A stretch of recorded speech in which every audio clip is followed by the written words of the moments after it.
terkasih dalam Tuhan, Shalom, Shalom. Dasar adalah sesuatu yang sangat penting.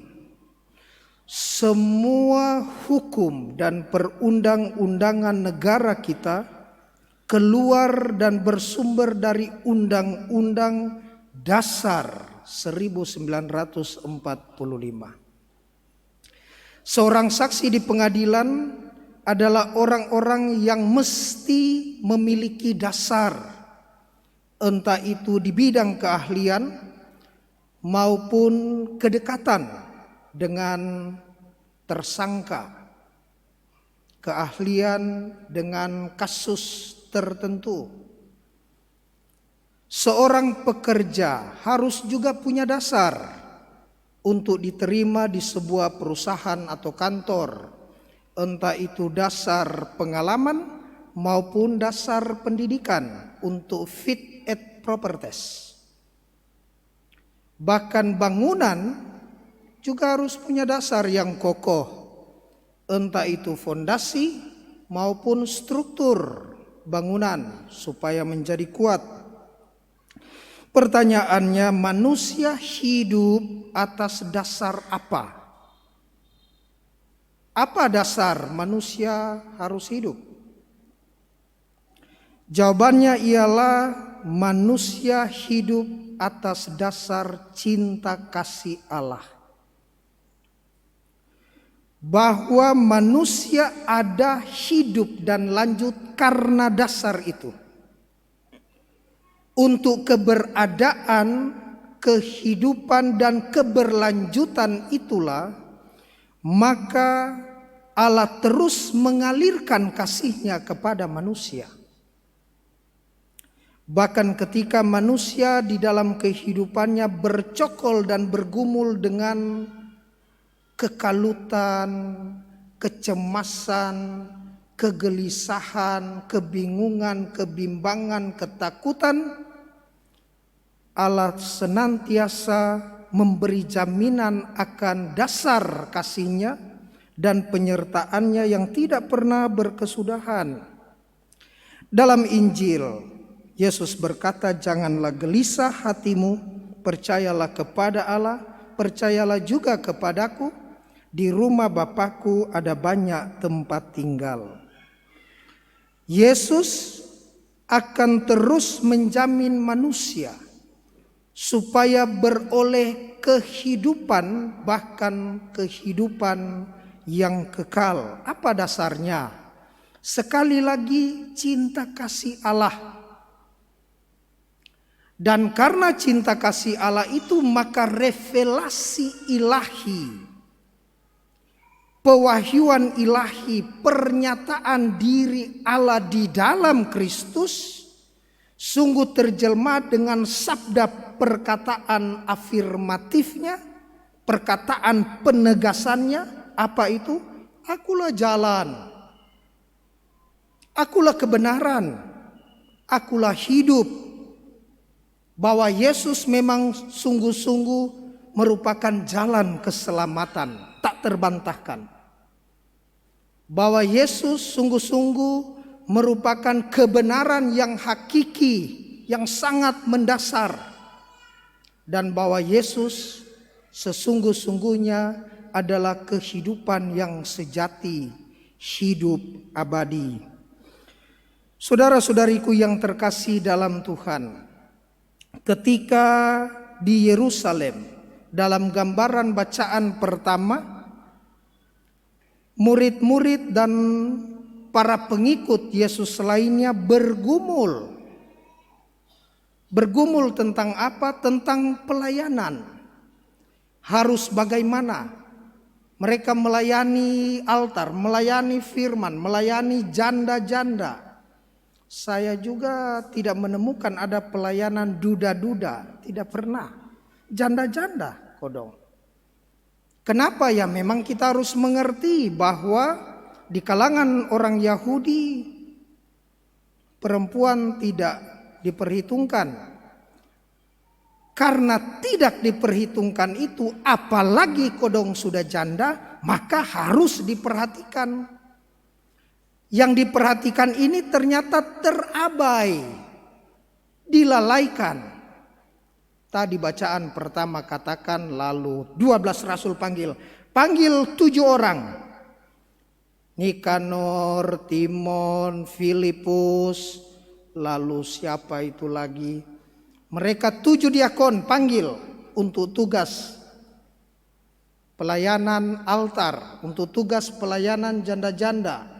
Karena tidak mungkin satu kalau tidak fokus, yang lain kalau fokus di satu ada 2, maka yang satu pasti abai.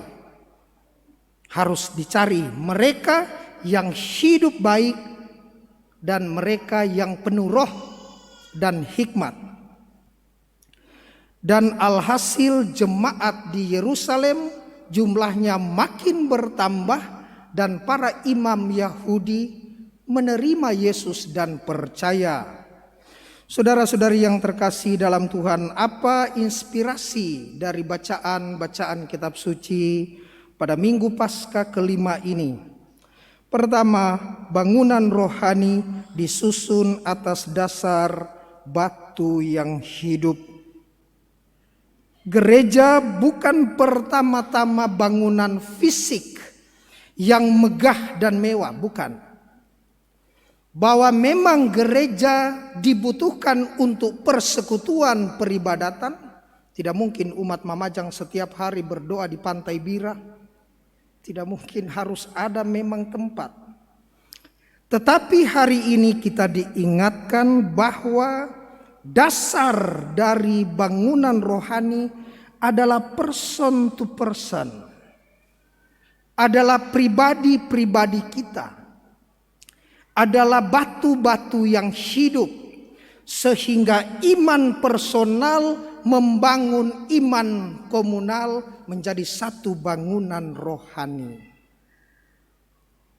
Sehingga tidaklah mengherankan ketika Yesus menegaskan bahwa ketika Petrus menegaskan bahwa kita adalah batu-batu yang hidup, dan dari batu-batu yang hidup ini terbangun bangunan rohani. Tetapi ingat bahwa batu-batu yang hidup ini kadangkala juga mati. Konsekuensi dari perkataan hidup selalu punya makna, kalau ada hidup pasti mati. Beda dengan batu bata, memang benda mati. Kalau benda mati dia tidak akan pernah hidup. Tetapi ketika ini adalah makhluk hidup sebagai batu-batu yang hidup, maka terbuka peluang untuk mati. Anda bisa bayangkan di dalam bangunan fisik, kalau keropos di sana goyang itu bangunan. Ada gempa goyang pasti rubuh. Bukan dari luar kadangkala orang mau menggerogoti gereja, tetapi kadangkala juga dari dalam gereja. Maka perlu memang dipoles, perlu direhab sedikit-sedikit. Memperhatikan bangunan dari bangunan rohani dari bahan spiritual melebihi bahan material. Maka ini menjadi penting. Yang kedua, batu hidup itu mahal. Kristus dikatakan sebagai batu hidup yang mahal dan terpilih.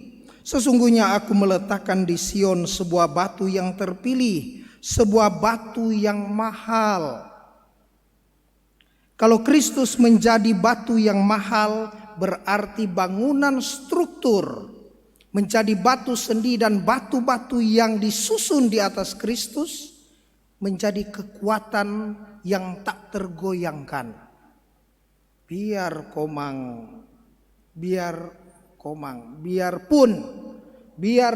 orang 1000 rebah di sebelah kananku, 10.000 di sebelah kiriku, aku tetap tanda salib.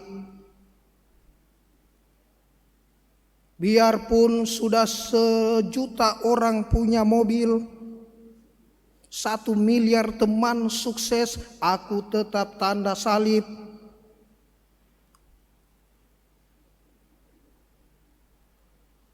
Kita terpilih sejak abad pertama.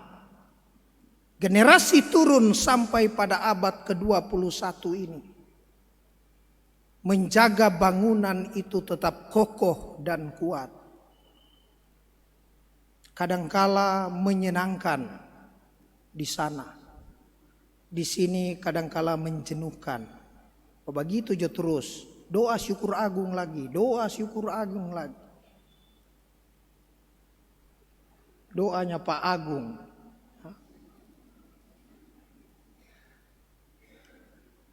Tetapi ingat Bapak Ibu umat yang terkasih dalam Tuhan. Ketika gereja juga mengkanonisasi kitab suci, bukan tanpa dasar perenungan dan bukan tanpa dasar bukti-bukti dan tradisi. Maka sebagai seorang imam saya juga kadangkala resah dan gelisah terhadap umat yang tidak tahu dan tidak mau tahu iman, dengan gampang pergi meninggalkan bangunan rohani yang sekian abad berabad-abad telah dibangun di bawah batu, di atas batu sendi yang mahal. Bukan batu gunung yang digali di Gunung Kelabat atau di gunung mana di sini, Bantimurung sana, no. Batu yang mahal adalah Kristus yang sejak abad pertama diletakkan, dan Kristus bilang kepada pembangun itu, "Hai Petrus, di atas batu karang ini kudirikan jemaatku." Dan Petrus diganti oleh Sixtus, diganti oleh Linus, Cletus, Clemens, SS yang lain. Sampai sekarang Fransiskus tetap S. Kalau Simon S-nya di depan. Terus dari abad pertama sampai sekarang. Batu yang mahal. Kalau cari batu yang murah banyak. Ada enggak yang lebih murah dari hit? Yang lebih murah mah banyak. Yang terbaik hit katanya. Saya tidak endorse ini nah. Ada enggak yang lebih bagus menarik dari batu yang mahal tadi sejak Santo Petrus, Paus pertama? Banyak. Tetapi yang mahal cuma satu. Poin yang terakhir, batu sandungan versus batu panggilan. Kita itu kadangkala tersandung, bukan tersanjung. Tersandung ketika orang ngomong begini dan didobrak tentang penyembahan Maria. Saya bilang dulu ada satu yang mengajarkan tentang doktrin kepercayaannya. Saya tadi misa di Kare, di stasi, dan seorang bapak tanya tentang hal ini. Bagaimana itu pastor? Saya bilang tidak ada di dalam gereja Katolik menyembah Maria. Tidak ada, cari dimanapun tidak ada. Itu keliru. Meskipun dia seorang gembala, pasti keliru, dikeluarkan dari gereja, pasti saya yakin. Karena ini masih sekelompok kecil, dicari bukti sana sini, benar enggak ini isu. Ketika seorang yang punya pengaruh mengajarkan Bapa, Putra dan Maria Amin, apa ini? Ajaran sesat. Biarpun pakai baju liturgis. Tidak, saya bilang itu keliru. Meskipun penghormatan kepada Maria ditaruh paling tinggi dari semua para kudus, tetapi bukan penyembahan. Hanya penghormatan. Maka kadangkala itu menjadi batu sandungan. Tetapi batu panggilan kita adalah melakukan perbuatan agung Allah supaya kita keluar dari kegelapan dan menuju terang yang menakjubkan. Maka kamu harus memaklumkan perbuatan-perbuatan agung Allah. Ia telah memanggil kamu keluar dari kegelapan masuk ke dalam terangnya yang menakjubkan.